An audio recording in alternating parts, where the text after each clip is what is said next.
Hello there, my beautiful book lovers. My name is Kimia, and welcome to my book nook. Today, in celebration of Pride Month, we are going to look at 5 of my all-time favorite books that the main character belongs to the LGBTQ community. For this list, I have picked one book from different genre just because I wanted to make sure that everybody can find a book that they like in the genre that they usually read. And without further ado, let's get into that. First, we have fiction, and for this genre, I have picked Giovanni's Room by James Baldwin. This book, it's about David, who is a white American living in the southern region of France, and he's looking back at his past, his life, how his relationship with a man called Giovanni changed his life, how he changed Giovanni's life, and how hard it was back then for two gay men to really be open about their relationship, how they needed to hide their identity and their sexuality, who they are, who they wanted to be. And this book, it's one of those books, honestly, that you feel it to the core, despite the fact that I am not a white male American that has lived that life, but it's still to really see him going through all of those struggles, to really see how even though the community is still suffering because of all the rules and regulation that they're trying to pass, trying to not pass, but still back then it was even harder to be truly who you were, and you could have faced charges, you could have been joining groups that could really get you into a lot of trouble. And so also how to live a double life, because David, by the time that he moved to France, he actually was with this woman Hella, and he was going to marry her. He even proposed to her, and he wanted it to live to that ideal life, to the idea of a heterosexual life, to be a straight man, despite the fact that he knew that deep down he really is not the person that he is presenting, but simply to save face, to be able to, have a job, live a normal life, if normal. And so because of that, it's really interesting to see, and also really sad to see two people who really care about one another and who could be happy together. They need to break up and really not pursue that relationship simply because one of them is afraid of where it's going to take them. Another one is not sure how to really have the other person to commit, because those are the things that happen in every sort of relationship. And so this book, I highly recommended the writing. If you have read any books of James Baldwin, he really is such a master, especially because any topics that he writes about, he writes about it with so much knowledge and story. And because he writes about not only the gays' right, but also he writes about Black people and their struggles. And that's something that he's very good at. He really knows how to get you involved, how to get you to really think, how to put yourself in their shoes and try to relate. And so I highly recommend, honestly, I love Giovanni's Room, but any other works of James Baldwin, it's a must read, so I hope you give it a try.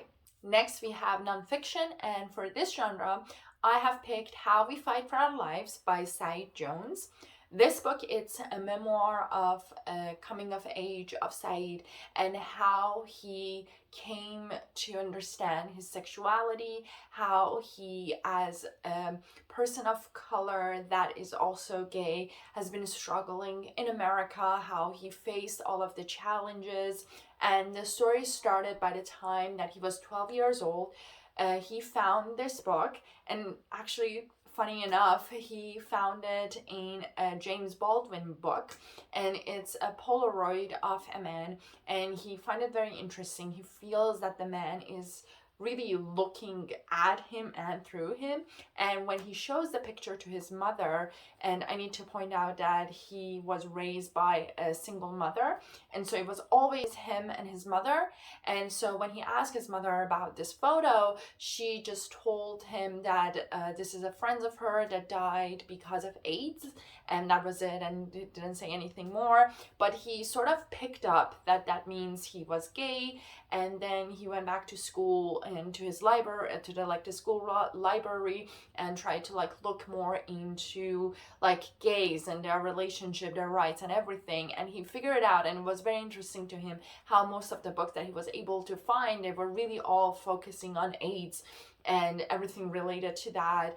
And so he started to think about his own sexuality because of how he was feeling about like two other boys that was in his building community, and how in general how he was feeling about other men, women. And so he was very scared about when it came to AIDS and all of that. And the book is really about him making peace and understanding more about him being gay, and also trying to open up and come out to his mother, because he had a sort of a religious conservative sort of mother, and he was very afraid that for so long it has always been the two of them, and so he didn't want it to break that bond and relationship. And so it was his journey to sort of figure out how to come out to his mother, how to not need to hide his true self.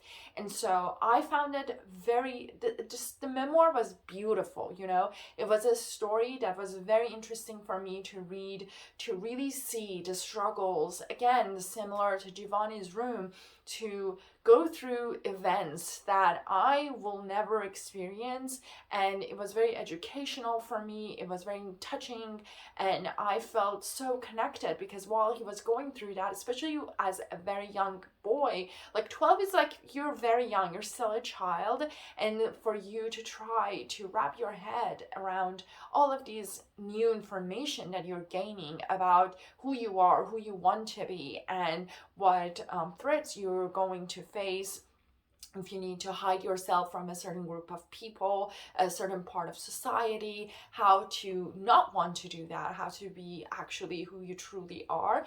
And so I very enjoyed that, and especially because like the ending, it was sort of a very beautiful, hopeful ending, to look forward to a future, brighter future, to be hopeful and know that better days will come. And while a lot of the gay community had suffered for so long, and while they're still struggling and suffering in different ways, how to stay hopeful and just try to make this pain become less and less, just because how people are becoming, hopefully, more open-minded and just open to one another, to each other, to understand that love is love, and to really let people live the life that they want and then they deserve, and not try to control others. And so I highly recommend this book if you love memoir. This one is a very good one. The writing was very, as I mentioned, it was beautiful, but it was also the flow was very nice, and you will see him growing through all of these years and learning and changing and struggling in different ways, but learning from all of that. So if you like memoirs, I highly recommend this book to you. Next, it's romance, and I'm sure you have already guessed. The book that I have picked for this genre is The Song of Achilles by Madeline Miller, because this book, it's honestly just the greatest romance that I have ever read. It's just beautiful. This book, it's sort of a new look at the story of Achilles, the hero of the Greeks, and his relationship with Patroclus. The book starts when a young Patroclus by accident kills a nobleman's son, and so his father Patroclus sends him to this like island for him to sort of like be away and all of that. And then in that island he meets Achilles. And at the beginning, Patroclus doesn't really like Achilles, but then they eventually form a friendship and they become very close to one another. And eventually this friendship turns to a love, and they just love each other so much. And by the time that Paris steals Helen, and everybody who has promised to protect Helen, they need to go to war, and like, you know, the Trojan War and all of that is happening. And Patroclus actually was one of the people who wanted to marry Helen. Technically, his father really wanted Patroclus to like prove that he is like this man, and so because of that, everybody were after Helen, and so Patroclus' father took him to propose to Helen, and eventually Helen marries another man. But all the other suitors sort of promise that if ever Helen and her husband need any sort of help, they will come. And so by the time that Helen is kidnapped, Patroclus needs to go, and so Achilles, because he wants to prove that he is also like a hero, he will go with Patroclus. But like during the story, they didn't really need to go, they didn't want it to go, but then they end up, because of turn of events, to go there. And the story is really about their relationship and their love and how much they care about one another, and how just the tragedy when it happens, it affects both of them in different ways. And so this book, it's one of the greatest retelling ever. Ever since that I was very young age, I always was very fascinated with Greek stories. And so I always tried to learn about them and read them here and there. But then by the time that I came across this retelling, especially because I always was very fascinated by Achilles and his story. And so usually when they look at Achilles' story, while some historian, they say that when they look at this story, because technically it's not a part of history, but when they look at this story, they believe that they were lovers. Some people are no, they were friends, they were close as brothers, but that was all. So it never has been looked at it through this lens really, or in this much depth. And so by the time that I read this book, I fell in love with it so much. And I have mentioned it before. It was one of those books that made me cry so much, because I was listening to the audiobook and I was on this bus, and it was just one of those moments that I wanted to stop crying because I was in this public space, but at the same time I just couldn't, because the story really, really just crush your hearts, but in a way that you are not mad about it, even though you're suffering, because it's just such a beautiful story that you want to experience, or I hope you do. And if you love any sort of tragic romance, you should give this book a go. And before moving to the next book, I just wanted to take a second and thank you all who have been supporting me and my channel so far. It means a lot to me. And if you haven't already, please consider to subscribe. It means a lot to me and helps me to create videos like this. But now, moving to the next book, we have sci-fi. And for this genre, I have picked The Left Hand of Darkness by Ursula Le Guin.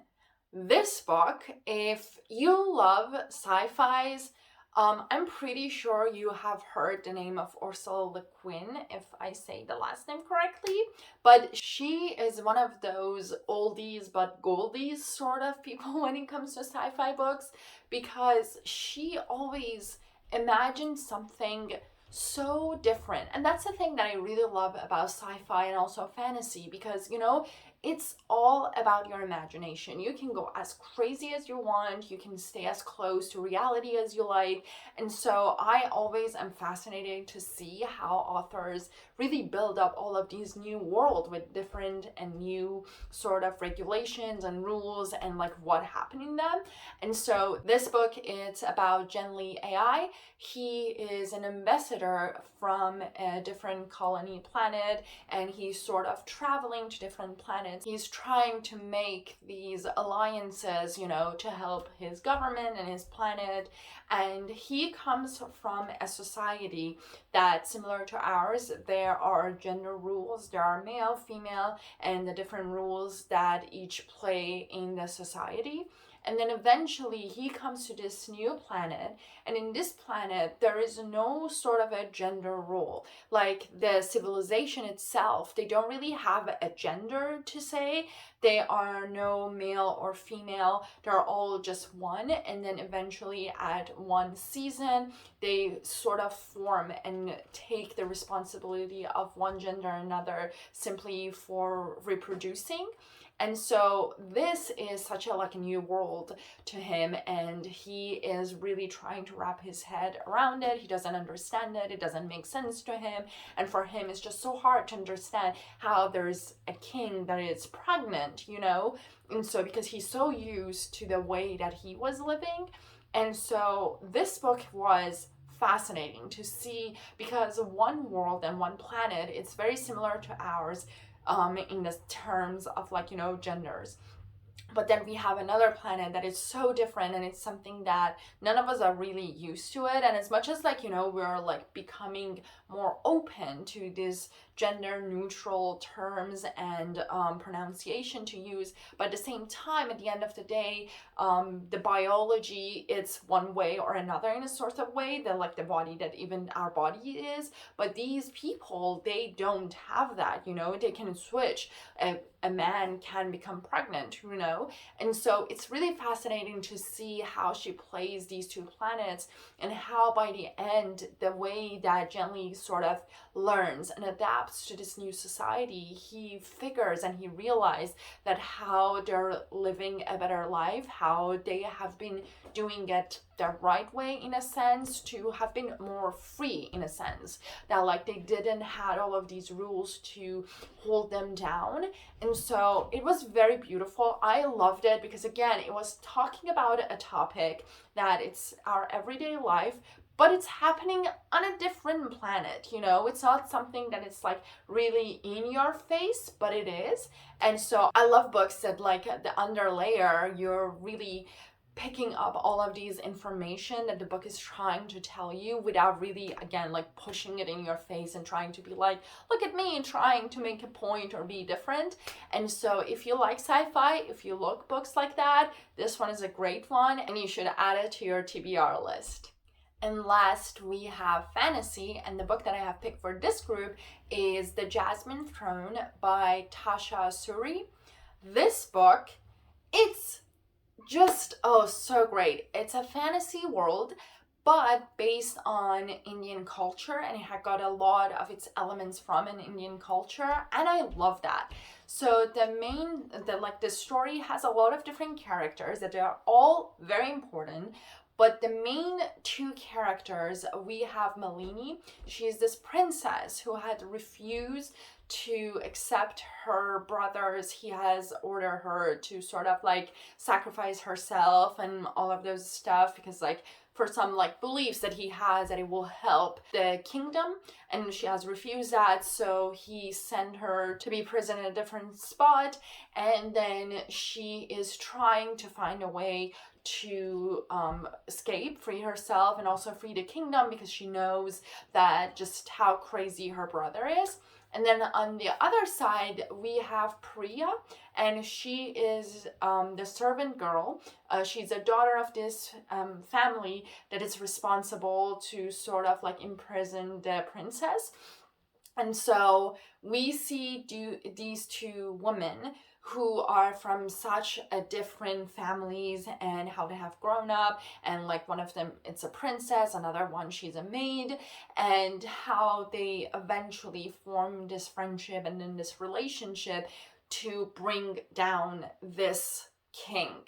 And this book was so fascinating to me because again, we have all of these other characters. We have like this general that like really believes in his king and what he's doing, but then the general's wife, it's very against it, and we see their dynamic and their relationship. And then we have another character that he's trying to find the princess, and so it's very fascinating to see the dynamic between all of these characters. And the world building was so beautiful because again, it's one of those books that, unlike the sci-fi book, that it's from a different planet and totally different from what we see in our everyday life.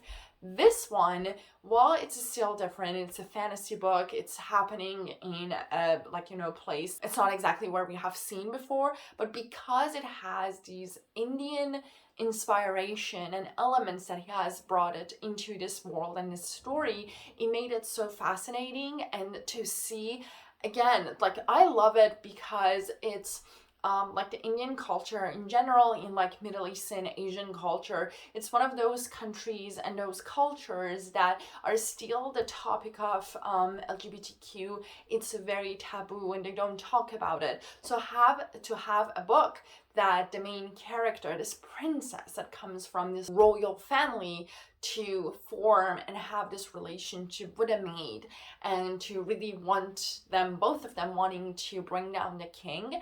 It was just so fascinating, and I love it because it was fast-paced. The world building was really there. There wasn't anything that was like vague or like plot holes, in a sense that, because with a lot of like fantasy and sci-fi books, sometimes the thing that happens is that the world is either too big that a lot of part of it just doesn't make sense, or you don't know how it works, or it's so small that, like, you know, it's just a little bit different than ours, and it's not enough to make it to a fantasy book, if that makes sense. But with this book, there's enough change, but there's also enough explanation to really know what's happening, what's the rules, what's the regulation, and how it works, and the elements of fantasy comes to it.